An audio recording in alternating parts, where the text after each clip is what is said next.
It's 6 p.m. on Tuesday, November 21st, 2023, and I hereby call this regularly scheduled meeting of the City Council to order. Please bow your head for invocation by Councilman Clark. Dear Heavenly Father, we come to you tonight thanking you for everything you have given us. As we approach the Thanksgiving Day, let us reflect on what this time is all about. It's about giving thanks for our family, our friends, and our country we live in. We are a very fortunate people. We are a blessed people. We are a blessed country, and we thank you for this. Thank you for the ones that went before us, and for the ones who are serving and fighting for our freedom now. Please keep them safe. As we sit here tonight as public servants, let us strive to make Diamond Head a better place for its residents and businesses. Let us put others before ourselves. Let us be good neighbors to the surrounding cities and towns that are closest to us, and let us be a beacon of light to all. In this we pray, amen. Amen. Please stand for the Pledge of Allegiance. I pledge allegiance to the flag of the United States of America and to the republic for which it stands, one nation, under God, indivisible, with liberty and justice for all. City Mayor- Clerk, Mayor DePrio, here. Councilmember Finley, Here. Councilmember Lisi, Here. Councilmember Cumberland, Here. Councilmember Clark, Here. Councilmember Marr. I am going to move to adjust the agenda. First adjustment, under number 1, the word ordinances needs to be changed to tabled.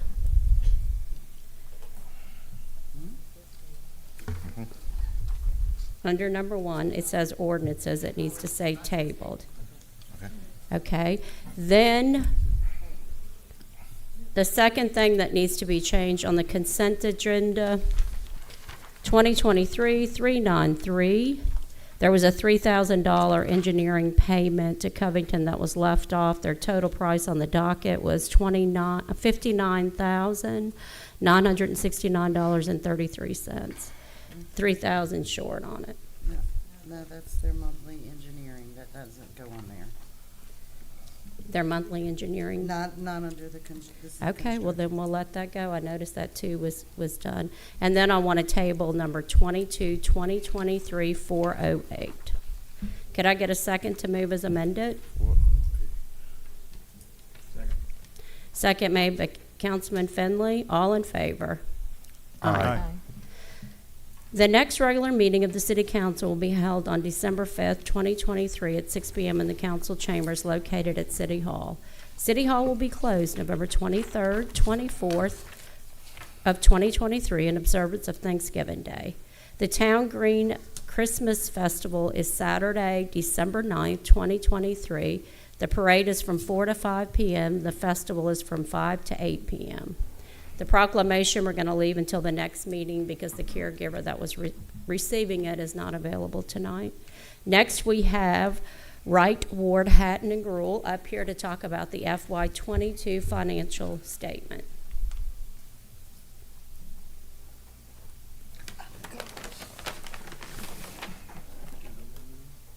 You know, they want me to do it? Okay.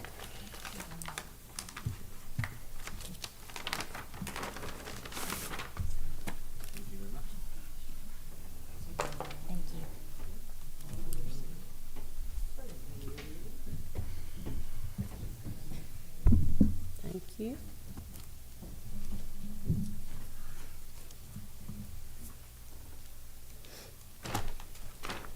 Hi, I'd like to start by introducing myself. My name is Charlene Kirko. I work with Wright, Ward, Hatton, and Guild, and we did your 2022 audit. I'd like well, I have worked in governmental for over 30 years. I've either worked in the government or I've audited governmentals. And that being said, I realize this is your first time seeing these financial statements. So when you take it home with you tonight, if you see things that you don't understand or you have questions or anything, please do not hesitate to call me anytime. Weekends are fine also. If you'd like to write down my cell phone number, like I said, it's Charlene, and my cell phone number is 228-383-0301. I think it's extremely important for the council to understand what they're looking at and I will answer any question you have. And don't, petty or not, there's no petty question, right? I'm gonna try to keep this short and sweet. I can get carried away. This is my job. But I'm going to be just hitting some of the highlights of the audit report. I'm going to try to keep you guys from flipping back and forth, trying to keep up with me. But I do want you to flip over to page 1. Page number 1. This is the most important thing to us, for the opinions, right? And the opinions that we gave you was an unqualified opinion, which is the best opinion that you can get. That does not mean that this was a perfect audit. That does not mean that we looked at everything and everything was wonderful and beautiful and you had no findings and everything's great. What that means is that we found nothing material about the number, nothing incorrectly material about your financial statements. So the numbers in this set of financial statements are materially correct. And let me give you a little bit of example of what we consider what material is. Because material is a judgment call. It's a judgment call on your part. It's a judgment call on our part. It's an educated judgment, and we have standards that we can follow. But let me give you an example. Do you guys know what the number one employee fraud and employee theft is, or the most often employee theft? And 90% of us in here are guilty of it. Office supplies. Office supplies. Office supplies, okay? We know that. You know that. It's fraud. There's no doubt about it. You steal a pen from your employer, it's fraud. But why don't we put that in the financial statements? Because it's not a material number. It does no benefit. It serves no benefit for the users of the financial statements to know that you lost $500 in fraud. Pens walking out, all right? However, you could say, oh, no, we consider that to be very material. We want to keep up with that. How many of you remember working in an office environment when copies were like 25 cents, they were really expensive, and you had to go to the copy machine and key in your number before you could make copies? Mm-hmm. And there was somebody over there that was tracking that and making sure that you didn't spend more than $100 on copies. And that just kind of went by the wayside. Why? Because the cost benefit of tracking that didn't serve any benefit to anyone other than that person that was making 1,000 copies. Now, I'm not saying it's not good for you to track those things. I'm not saying it's not good for you to go in there and, hey, you used 5 boxes of paper the other day. Why? I mean, it's very important that you do keep up with those types of items, but it's not important to this set of financial statements, all right? So when we say it's materially correct, contrary to some people's beliefs, we did not come in here and look at every item and say, oh, everything's perfect. What we're saying is the set of financial statements, in our best educated judgment, is materially correct. Now, the other point I want to point out is that you don't have any findings. I didn't give you any findings. Like I said, I've been doing this for 30 years, and I have way mellowed out in those 30 years. But when I first was out there, I'd hit you for everything. And then I finally realized in the seminars and getting better educated, and realized that there is a very distinct definition of a deficiency and a material weakness. And we go so far as to repeat that repeatedly in your letters. You'll see sufficient, the definition of sufficient deficiency in this report. You'll see it in the letters we send to you. And what that is something that is going to either in the future cause your financial statements to be materially stated or allow a gap for fraud or theft, all right? So when I just say, for example, I walk in and we're talking to the city clerk and, we say, well, what do you feel uncomfortable about in your job? And she says, well, I'm not really sure about booking this one journal entry because it looks kind of funny to me, but we can't figure out what's wrong with it. And it's not helping, it doesn't look right. So we go in and we see, oh, yeah, you've got a glitch in your system and you have materially misstated your interest income, all right? Very easily, I can stop right there and say, okay, that's a finding. She didn't know how to fix it. It's wrong. Let's put it in your financial statement. But I've learned that doesn't benefit anyone. So what I will do is I will make it a management comment. I will have a discussion with the manager and the city manager and city clerk or whoever's in charge of it. We'll discuss it. I'll point out the glitch. We'll help them fix it. And then we'll make an adjusting journal entry, and it should be okay from there. And what you'll see at the end is you don't even know that there was a glitch, because I feel no importance to report to you and everyone who's going to be using these financial statements that, hey, you had a glitch in your financial statements, right? So that's kind of what I did. I had about 10 points, and I can get Patty. I had about 10 points, and we had a discussion with the city clerk and your city manager and said, look, I'd like to see some improvement here. This looks a little different, and we need to fix a few of these things. But I didn't feel like any of that was sufficient enough for me to put into your financial statement. So you don't have any findings in the set of financial statements. And you'll see there's a difference in auditors' opinions as you get different auditors coming in, giving you financial statements. One will give you 50 findings, and others will give you none. But I'm kind of old school in that I only report those things that I feel have a potential to be a problem or is a direct violation of law. Those have to go in. So, all right, I'm going to jump from the financial statements, and I'm going to go over this letter that was stuck in the financial statements. You have one of those 2-page letter. No,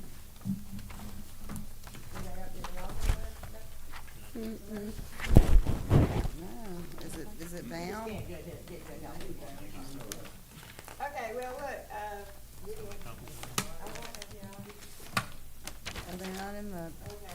Well, let me, I'll get those to you. I'll just go over to what this letter says. It's just our letter to you that communicating essentially what I'm doing, just a summary of me talking to you about how our audit went, what we found, and I will make sure that you get a copy of it. What it says is that, kind of like what I said, these aren't exact numbers. A lot of people think that accounting is an exact science. It really isn't when it comes to auditing. We make huge estimates, and one of the things that we have to report to you is what is the most significant estimate or guess. All right, it's a guess. And the biggest one that you have in your financial statements is a rather large one. It's depreciation.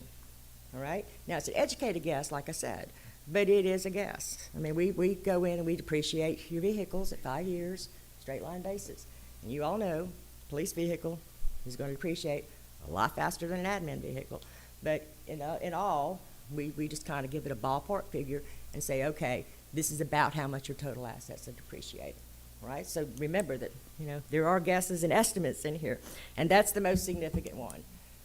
Your depreciation. You don't participate in PERS, and so generally the PERS net pension liability is the one that I say is the most significant, because that's a guess based on actuarial, based on the case, guess.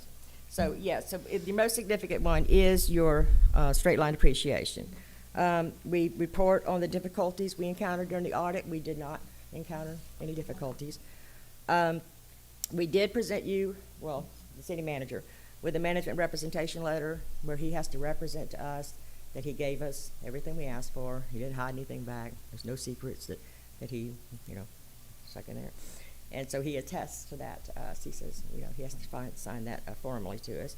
And other audit findings and issues, like I said, I did go over about a few points that I thought would be for improvement to helping keep the city books straight. All right. I'm not going to go over these numbers with you a lot. They are dated. All right. But I do want to point out that the city is relatively healthy. If you will flip over to page 11.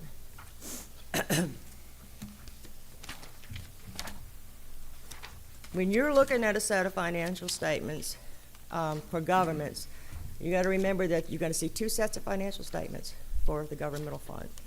One set is the fund financial statements, and those are required by state law to be kept on a budgetary cash basis, all right, with certain, what we call a modified accrual basis. It's effectively a cash basis that pulls in 60-day revenues and 30 days worth of payables. So it's more just like how we spend it. That's how it is. And then the front set of financial statements is where GASB 34 decided that they were going to try to bring the fund financial statements over into a more business-type set of financial statements that show all your capital assets, that show things that governmentals don't normally show, like your payables, your prepaids, and things that don't normally go in your fund financial statements. And it has a different name. It's called the net position instead of your fund balance. And the city's net position right now is at $64.4 million. Okay, that's the very bottom line, all right? And the most significant part of that net position is the unreserved net position. That is the city, if we were to take a snapshot tomorrow, that's what the city is effectively worth other than its capital assets. All right. And it's healthy. It's uncommon on the Mississippi Gulf Coast, really, the state of Mississippi, to see an unrestricted net position simply because of that net pension liability. And that's one thing that you don't have, all right? If you flip over to page 13, and we all know the most significant fund for the cities is the general fund. That's the one that pays for the ongoing processes of the city. These other columns are the funds that you set up for separate things like capital projects and debt service and special revenues that you get in, so you're tracking those separately outside of the general operations of the city. If you look at the general fund balance, the rule of thumb here, it's not in concrete, but just the rule of thumb when you're looking at a set of financial statements, especially for governments, and especially in the state of Mississippi where you have a September 30th year end, is that amount should at least equate to 3 months worth of expenditures of what your total expenditures are. If it does, then you're relatively healthy, and yours does. And that reasoning for that is that you don't get your tax revenues, which is the mass amount of your revenues, until January and February. So they want to say that you can continue. And we set our contingency fund up for that, the $2 million that sits in the other account. Right. And that is, when I was speaking, talking over with John and Jeannie, city clerk and city manager, you can kind of almost add that in to your unrestricted. And, even though it's in a separate fund, if I were looking at the set of financial statements, instead of thinking, hey, you've got 2.4 million unrestricted, I'd say you had 4 million unrestricted. So you are relatively a healthy city. Because, if you look over at your expenditures, your grand total expenditures for the year was 5.4. So you've almost have enough in reserves to cover a whole year if something were to drastically happen. Those things are important. Now, when you're looking at the set of financial statements, some people are numbers people and love it, and some people cannot stand math and finances. So if you don't do anything at all with this, it's broken down into 3 kind of sections. You have your management discussion and analysis, all right? That's a really summarized version of what went on in this year financially. And then you have your financial statements, which show you all the numbers. And then if you really are into it, you got your notes that give you detailed information about all those numbers that are on your financial statements. So if you don't do anything else with this, I would highly recommend that you read the management discussion and analysis. It gives you the brief highlight of how things were going. And it also, a portion that I really like about it is that the city manager has an opportunity to tell you what's coming up. At the very end of the MD&A, he gets an opportunity to tell you about the economic factors, things that the city, like your unemployment rate and the money that your bond coming up. Well, it's passed now, but as of 2022, you issued a bond, what the bond was for, what projects you had in works and everything. And that's on page 10, and that's always a really informative thing. That's pretty much it. You've got 2 more reports that we have to issue in the back that talk about your internal controls, and then the one is the state regulations and laws. And we do go through, we have several checklists that we go through when we're looking and doing audit work to ensure that you did stay within state laws. and that you did, you do have a good internal control structure in place to prevent fraud or misappropriation. So, does anyone have any questions? I'm sure I'll have a lot. Yeah, I'll look. I love numbers. I mean, I love to go through You it. can call me at any time. Okay. Excuse me. I'm not real good in the morning. You got to give me get 3 cups of coffee in me, then I'm great. So yeah, but you could call me at any time. I generally work till 7, 8 o'clock at night too. So if you want to call me after you get off work, that's fine. I don't mind. I will warn you. I'm a very blunt, very straightforward. Things come out of my mouth before I realize the political implications of what I might have said. So please, just you ask me a question, and you're going to get an answer. All right. And the other thing was, we have an audit committee set up, Mm-hmm. but we didn't have a meeting. So Councilman Clark, myself, and city managers on it. Generally, we do an audit committee meeting before the audit, and then at the end, do an exit meeting. The beginning is generally focusing on what are we going to look at this year and focus.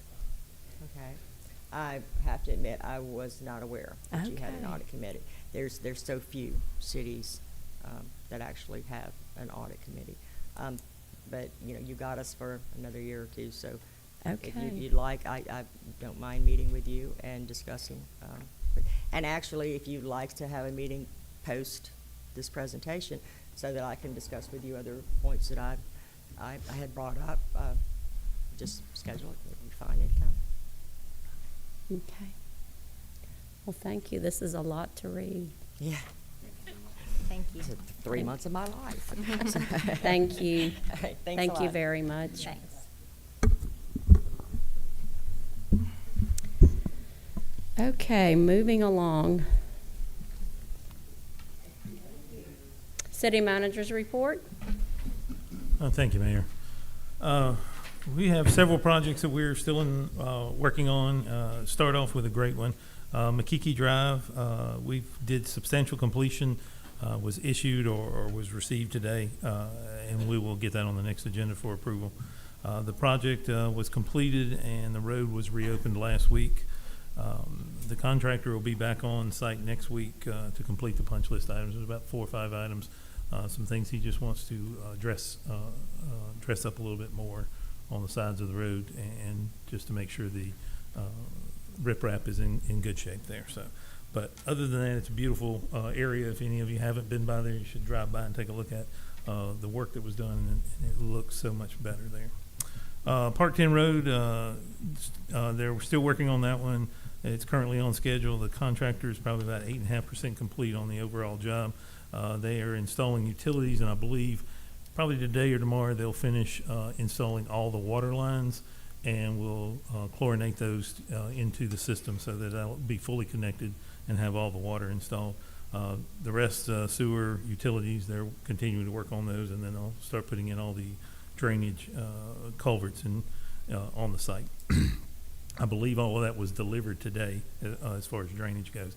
So they'll just have all the culverts on site, and they'll start installing all of that. Noma Drive restoration, that one is also being worked on. Due to the weather, the asphalt scheduling was kind of delayed on that overall. They're about 28% complete on that job. And I was told today that they'll be back on site Monday to start finishing that project. I think they've got to go down on Noma and kind of rework some of the gravel that they put down there. It's kind of gotten roughed up a little bit from people driving on it and some other issues. So, but they'll get that packed back down and ready for asphalt to be put on top of it. The phase 4 paving, I was expecting that to be done when this was written, but I do see that they still need to come back and address the 2 punch list items: the bird bath on one street, and then a manhole cover on another one that they've got to put a little more asphalt on, so the transition there is in better shape. So I'll get back with that with the engineer when they get back from vacation and get that one finished. The bond paving, that's a 150-day contract.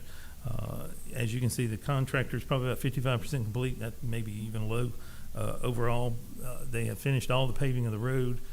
They're on the crossovers coming up. I want to say they're almost to Bayou Drive, starting from Diamond Head Drive East going around, so they've done they've done all of East, and probably today, depending on the weather, finished Diamond Head Drive West, so all they have to do is north on the crossovers. Of course, that's taking a little bit longer. That's a little harder to do, mobilize, move down, mobilize, demobilize, and keep that work done. But they're getting that done. Both the Diamond Head Drive East circle as well as the circle at the water tower both have been completely finished, as well as the one here at the community center. So they'll be finishing up on that. The striping for this, the pavement takes 10 days to cure, and then they can stripe it once the weather allows for it. So they're going to have to wait on that, and I believe they said probably Tuesday or Wednesday of next week they'll be out here to stripe everything and get that taken care of. Other than that, the Kaliki Way project is under design. The engineer told me he's probably almost 90% complete. Just have a couple little things he wants to look at to finish up on to be able to give me the project back at 9% complete. Bayou Drive sent the drawings of 60% complete back to them for them to continue working on. The other projects that we currently have, Montjoy Creek, Noma Drive Walking Trail, and the canal dredging, nothing's really changed on those since the last time we met. I will have a meeting with the engineer next week to discuss some of that and see if we can't finish moving those projects or getting those projects moving forward. And lastly, I was asked to give a update on the dog park area for next to the library. There has been a lot of movement from the from the attorneys. The parcel is currently being surveyed to verify a few minor points on the area. The road right of way is being evaluated to determine if it's been dedicated to the city and accepted by the city. If not, that process will happen thereafter. The city has also started the re-subdivision process to split that huge parcel into two so that you can have the Hancock County portion as well as the Oshner portion. This process will take several months, as it'll have to go through P&Z and then council for approval. So in the meantime, I have a meeting with Oshner to discuss the project, hopefully next week, to get their point of views. And of course, lastly is our ARPA projects. Those are continuing to be worked on and designed, ARPA and Go Mesa projects. But they're all the 12 or 15 drainage projects that we're still working on, getting design put together on those. But we're focusing on these first few to see if we can get those working. Any questions? I have a few, so I'm going to start right here with myself. Okay, number one, the paving around the community center, the parking areas, that belongs to the POA. Are they reimbursing us for that? Ma'am, that was part of the whole roadway. So we paved that parking Yes, ma'am. for the POA? Okay. Bayou Drive paving project. So the paving while we're on the paving project, the Bayou Drive was going to be part of the paving project when we worked on the bond, and I know it's way before these council members, but that was part of the master plan. This project was at $3.3 million. We had $5 million in the bond. We spent some of it for legal fees, setting it up. Do we see that there's going to be enough money left maybe to do part in Bayou? Not at this time, but that is something I'm overall working on, trying to determine what the next paving project will be with the money we do have budgeted.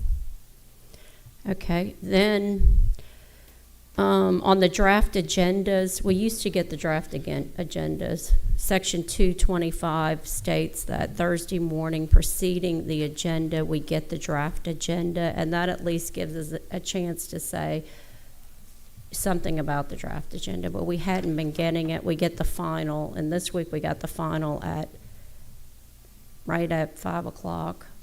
Was late Friday. So that didn't give you much time, but that's part of the ordinance. It can be at 5 on Friday. The draft agenda, though, we have not been receiving it. So can we work on that? Yes, ma'am. Kaliki Way, you said that the plans are 90%. I sent an email asking for some PDF plans, just something that I can look at, what you looked at, so I can review it. I know you probably don't want my opinion, but I've walked this a million times, so I'd like to see Kaliki Way, if you could get me a set of those I PDF. don't have any email from you from that, but I will get you those plans. Okay, I did send it last week. I didn't get an email from you. I might Okay, have to check that. I'll resend it. Thank you. The other thing, Ala Moana, I sent an area, which is the ARPA fund project. So there's some ditches in that area that are extremely deep. And you were going to speak to the engineer about it. What did he find out about I'm that? meeting with him next week. Okay, can you let me know what you find out on that? Because Yes, those ma'am. are extremely deep. The other thing, I was at a wedding at the Lily Pond, and it was every resident that lives around the Lily Pond, and they were very upset about a fishing pier going in. Someone told them a fishing pier was going on the Lily Pond. I've spoke to the residents that live around there already a few months ago. Nobody had an issue with it. Explained everything we were putting in there. They were all excited about it. Oh, well, So I unless they've all changed their mind, I guess, I will speak to them again. okay. Well, they were not happy with me. They thought it was my idea, and I said I didn't even know a fishing pier was going. It was the first I'd heard of it. It was Oh. in our Tidelands project that Okay. we presented and you guys approved. Should they write you emails saying that they don't want the fishing pier? They can if they wish. I'll contact Okay. them. All right. And that's all I have. Okay, I just have two questions. One is, with the crossovers, I'm not even sure if it ever was a crossover before they started building in Diamond Head Lakes. That's That crossover with all the gravel, is that going to be taken care of by Elliott Holmes It when they're is. done with the construction? Yes, that is not part of this project. And is that a crossover or will be a crossover? It will be a crossover, but it's not a part of this project. Okay. And then the second one is, when you were talking about the Park 10 process, I noticed driving down Leisure Time Drive that they started breaking through towards Park 10. And I'm wondering, is that part of the Park 10 that Yeah. they're now starting from the other end too? Yes, the entire project was for Park 10 extension all the way to Noma Drive, as well as Leisure Time to Park 10. I just thought they were starting at the one end and going to come down and finish with that, but That's they're right. starting at two ends at once then? That's correct. Okay. Councilman Clark?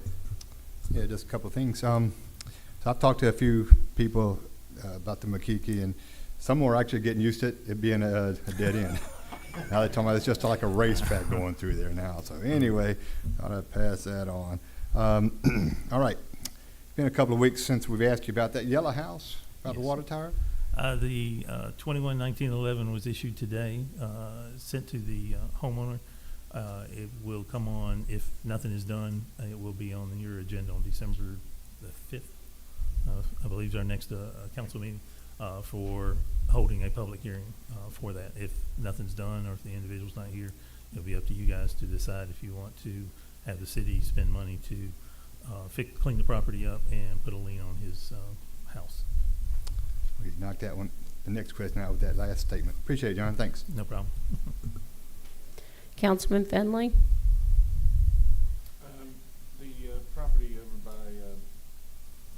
between Oshner and, what's the overall, just estimation acreage there, what size is that? The total tract of land there is 7.7 acres. So, Councilwoman Lacey? Thank you.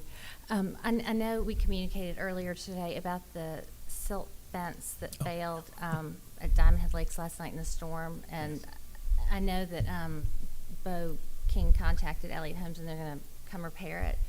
If for some reason they don't, can we do something to stop?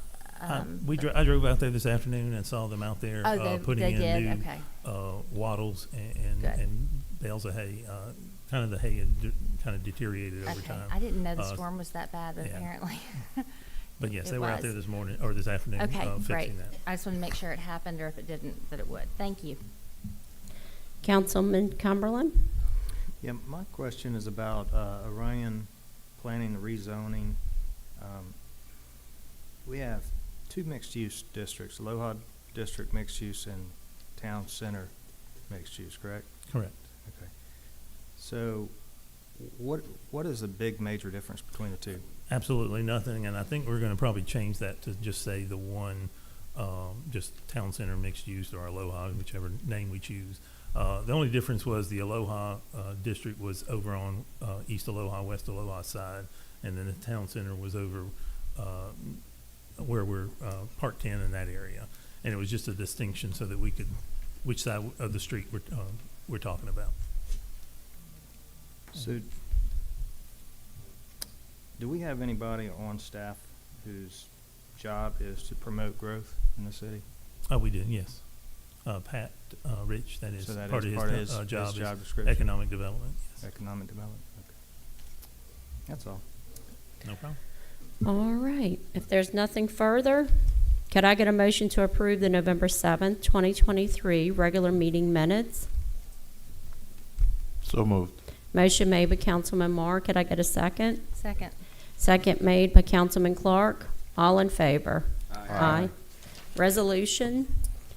Motion to adopt Resolution 2023-047 to declare the closure of all City Hall offices on November 23rd and 24th, 2023 for the Thanksgiving holiday, December 25th and 26th for the Christmas holidays, and January 1st, 2024 for the New Year's holiday. Could I get a motion?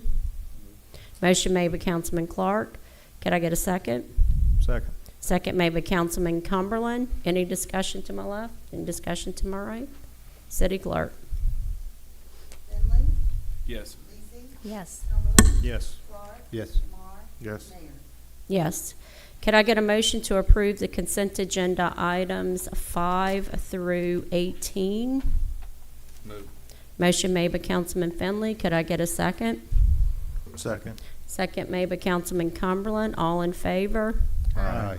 And I'm a no. Action agenda. Motion to accept the audited financial statement for fiscal year ending September 23, 2022. So we just got this. Why are we moving on it tonight? Do we have to, you're not missing any deadlines with the state? Yeah, we do need to submit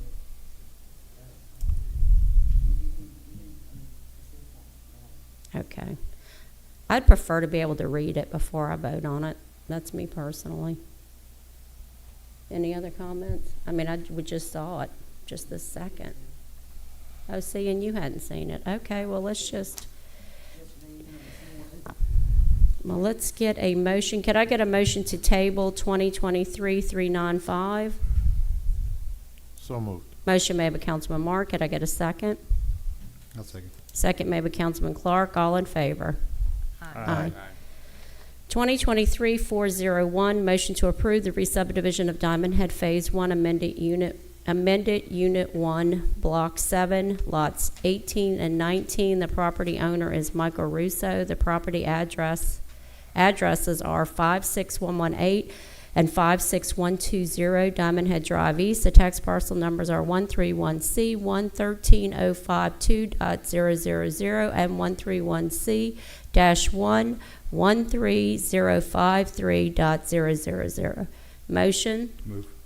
Motion made by Councilman Clark. Could I get a second? Second. Second made by Councilwoman Lacy. Any discussion to my left? Any discussion to my right? I got a question about this. So, Councilman Cumberland. is this a lot that's been consolidated and we're just unconsolidating? Is that what this is? Okay. No, actually, It's not. it's two lots. I don't know the actual dimensions, but I'll just say they're both 100 feet wide. He's making one 125 feet and the other 75 feet, or something to that effect. But they're not consolidated. Okay. So I have a few questions. So the plat, so we know that all of Diamond Head was platted, and we have a plat. And this is a plat of Diamond Head Phase 1 amended Unit 1, Block 7, lots 18 and 19. Their original square foot sizes was parcel 1, 21,478 square feet, 20,970 square feet. So they pretty much were equal in size. Now re-subdividing, one's 26,252, and then we've got a smaller one, 17,500, 79. This is zoned R1, so 10,000 is the minimum square footage. But looking at the adjoining neighbors, we got Shawanda residents, 25,142. The Thompsons, 23,970. Purcell, 25,576. The Metters, 28,048. And the Chevis family, 35,182. The closest I could find around there is Maurice, and they're close to 19,000. Do we feel the 17,578 on East is too small compared to what these other lots are? Did the building department look at that? I can't answer that.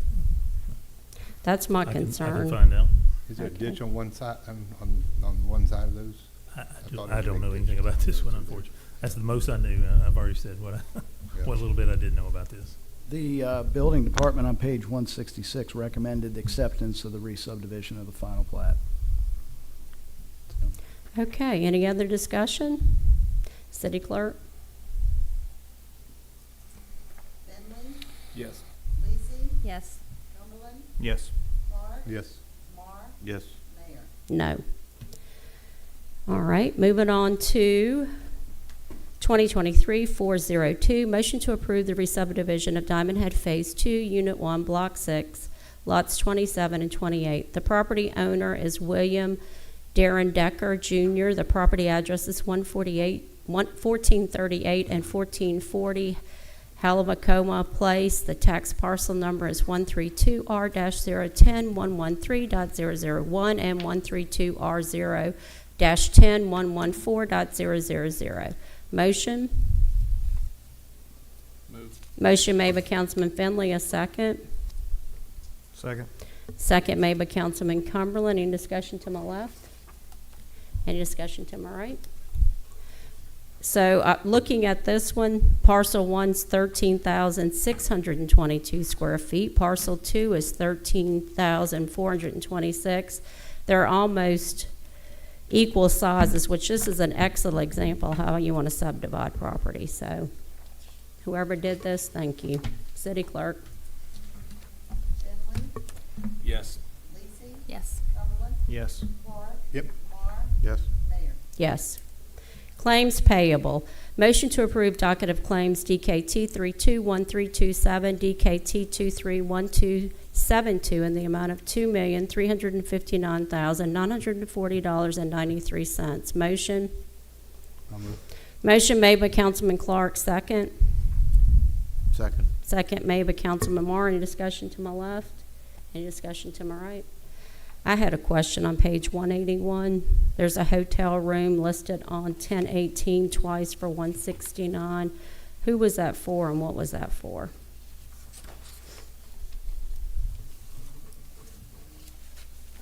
I can go look, she's got them on her desk. 1018. That would have That was for you. No, I had no 1018. hotel room. I drove to Meridian and that would back. have I been- didn't even that have my would have been thing paid for. myself Oh, okay. and for Miss Lisi. It would have been 2 rooms. Oh, that's Councilwoman Lisi and, And that was the award That's correct. ceremony in Starkville. That's correct.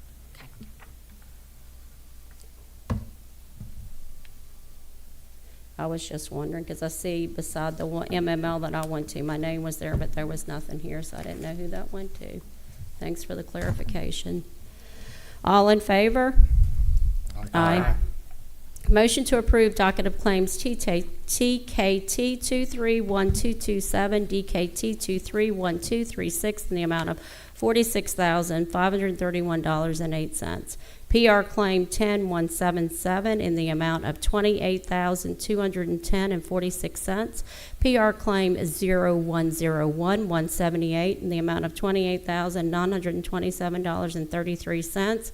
PR claim 010179 in the amount of $30,300.40, and PR claim 010180 in the amount of $3,588.33. Motion? Move. Motion made by Councilman Finley, second. Second. Second made by Councilman Clark. Any discussion? All in favor? Aye. Could I get a motion to approve the department reports? A. I'll move. Motion made by Councilman Clark. Could I get a second? Second. Second made by Councilman Marr. All in favor? Aye. We have one non-agenda public comment, and that would be Mr. Bell.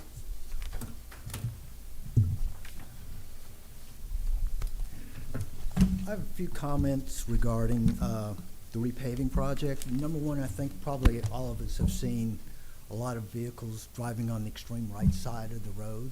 And I was wondering if we could get the contractor to maybe put out cones every once in a while to maybe encourage people to stay to the left. Then the second thing, since Diamond Head Drive, the loop is really kind of the premier roadway in the city, it would seem to me that we should try to get that really well lit. We have a lot of spaces that are well lit and a lot of places that you can barely see. And I was wondering if we should do a project where we get the entire loop well lit. Then the third thing I was thinking about, an idea I had is that after this is completed, we should have a march or a parade of some sort focusing on traffic safety, and in connection with that, maybe have sponsor poster contests at all the schools that would have posters regarding traffic safety, pedestrians, bicycles, golf carts, etc., things like that, and have maybe break it down according to elementary and high school and things like that, and give awards for first place, second place. Maybe Rouse could give some awards for that. Then the last thing I had, as far as the police reports, I look at the police reports we have, and really we have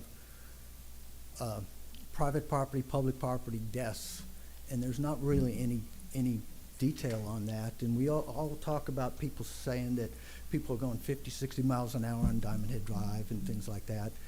And the other thing is the citations. We only have, there's 95 citations, and there's no breakdown as to what those citations were.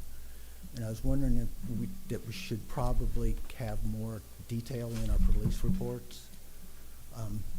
As far as speeding on Diamond Head Drive, I've used my golf rangefinder that measures in kilometers per hour, and I was just tonight right by Twin Lakes, and I've done it by Envision back there, and I was actually out here for a couple of minutes, and I never found anybody that was going more than like 38 miles an hour. And this was at 5 o'clock tonight, so it would seem like that would be the time when there's a lot of people speeding. And so, these reports of people going 50, 60 miles an hour, I think we probably need to try to get some actual facts, not anecdotes, as far as that's concerned. So, let's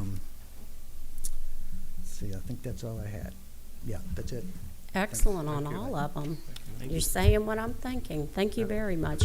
And it does look like people are going 50 when you're standing on the side of the road, and they may be doing 28, but it looks like, I concur.